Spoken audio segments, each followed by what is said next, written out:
It's time for gaming, guys, on the iPhone 13 Pro Max. With all that ProMotion goodness, let's jump in. All right, guys, Thunder E here, and we have the iPhone 13 Pro Max, and we've got ProMotion, all that goodness here. And before we start, don't forget to hit the subscribe button, notification icon to get notified with more videos on the channel, because we'll be covering so much more on the iPhone 13 family. And I also want to give a big shout out to our sponsor of the video, Spigen. They make some awesome cases, which I've been using for years. I've been a big fan. And they do make cases for the iPhone 13 series, including the Pro Max. So the Pro Max is here. I have the Sierra blue color. It looks really nice. It's a little bit lighter than I thought it will be, but this device packs in some new features that I'm very interested to see in terms of gaming on an iOS device, especially for an iPhone. It's got a ProMotion display. So this display gives you 120 Hertz refresh rate, which is absolutely great. There are no settings for you to switch on and off like you find on Android devices. It basically does it automatically for you. Now, of course, you can do that on other devices as well, but what Apple says here is that, look, just use your device and you get those features. So if you're reading text, it will drop down to 10 Hertz. If you are watching video, it will go to 24. And if you're gaming with games that support 120 frames per second or 120 Hertz, it will also go to 120. So very simple, very easy. Now we also have a bigger battery in the iPhone. I don't know the size, but Apple says should give you about 2 hours more in terms of battery life. So we'll see how that actually works with our whole gaming session. But let's jump into some of the games first. The first game, Call of Duty Mobile. Now this is just to basically just test things out, see how it runs, and see how that display feels. And honestly, while gaming, it feels so much better. It just feels like you're gliding.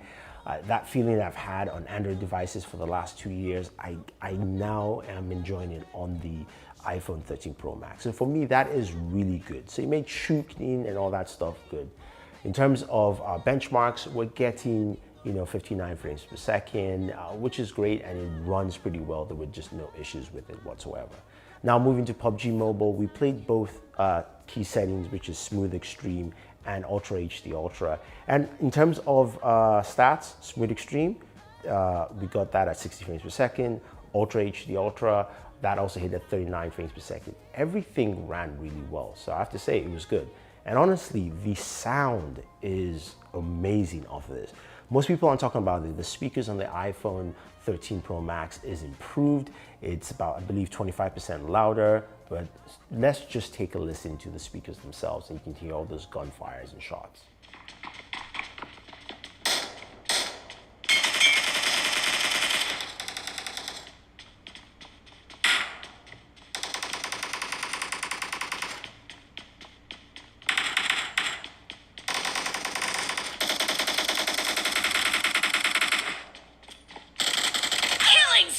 For the red team.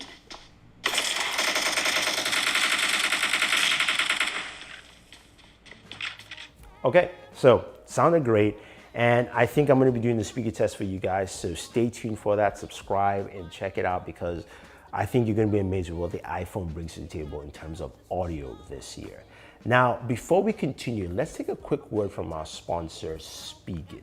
Now, Spigen makes some really great cases, and the reason why I have them as a sponsor in this video is because, look, honestly, we buy smartphones and we need to protect them. And I like the array of cases that Spigen has. I've been using them for over 10 years, and it's great to sponsor with them.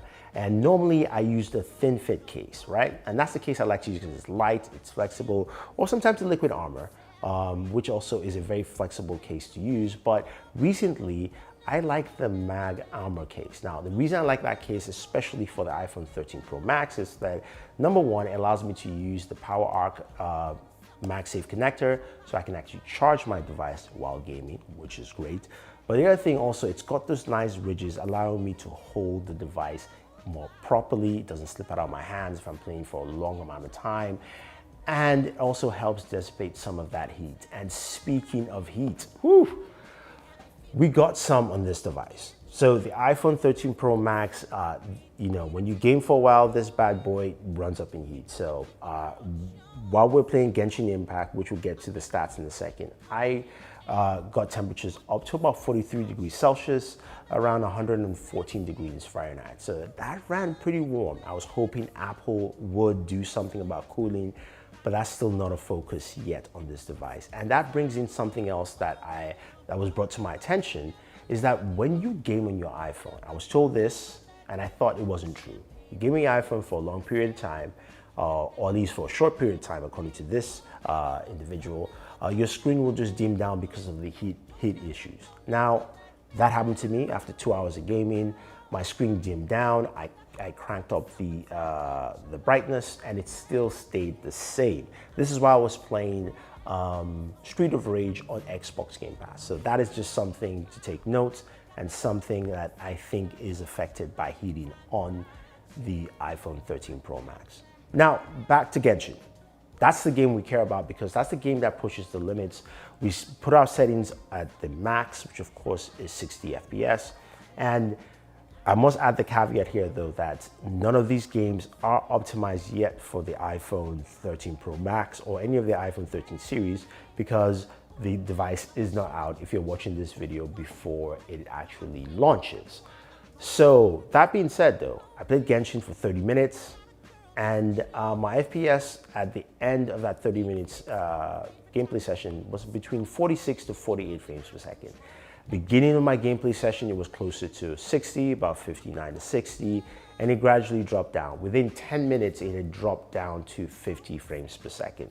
So that's just something to let you guys know, at least within that 10-minute time frame. Now, is that something that I'm bothered about? Not necessarily. I think I'm going to do an update to gaming in a month or so because of a couple of things. Number one, I don't think it's optimized, but also at least that gives me something of concern that I will have to check out later. And the other thing too is I did check out a ton of other games and I couldn't find a single game at this point in time that I could play at 120 hertz and get 120 frames per second. There was just no game. I played some Vainglory, which I'm terrible at, and Daniel is making faces because it's like, how dare you try that again? And I also played some Grim Valor. I played a few other games as well that I just wanted to see how it actually performed and functioned. And honestly, all those games ran well. Vainglory ran at a constant 59 frames per second. We also had a game called The Court that ran at 59 frames per second. We had a game called Word, which also ran at 59 frames per second. And in terms of our streaming services, Xbox Game Pass and Stadia ran well. No issues other than if you have a poor internet connection. The one thing I will bring to people's attention, and I think a lot of people should pay note, is the size of the iPhone 13 Pro Max and its slightly revamped design with the second raised edge around the camera is not great for certain game controllers. So I have the Backbone controller, which I tend to use a lot with the 12 Pro Max. It will fit, but it doesn't fit all the way on one side. So basically your iPhone can slip out quite easily and you can actually bend the lightning port in there. Now, the Kishi from Razer still works perfectly and works well, although I prefer the Backbone controller. Just a side note for you guys, just to make sure that, hey, look, if you're using any of those controllers, these are some of the issues you might face with the iPhone 13 Pro Max, or you could just go with the Kishi and you have no issues whatsoever. So all right guys, that is gaming on the iPhone 13 Pro Max. At the end of the day, I feel that you're gonna get the same kind of solid performance you're getting from the year before. I think we have to wait for some updates to see games to run at 120 frames, as well as also be better optimized for the A15 chipset, which is a very powerful chipset. In terms of battery life, so far has been good, but I can't give you just that short limit test. So in a month, I'm gonna give you a long-term look at how battery life performs in this device. But if you wanna see other games or is there anything particular in that 1 month review, guys, leave those comments down below. Otherwise, don't forget to like, share, subscribe. Definitely check out cases from Spigen and always enjoy your entertainment.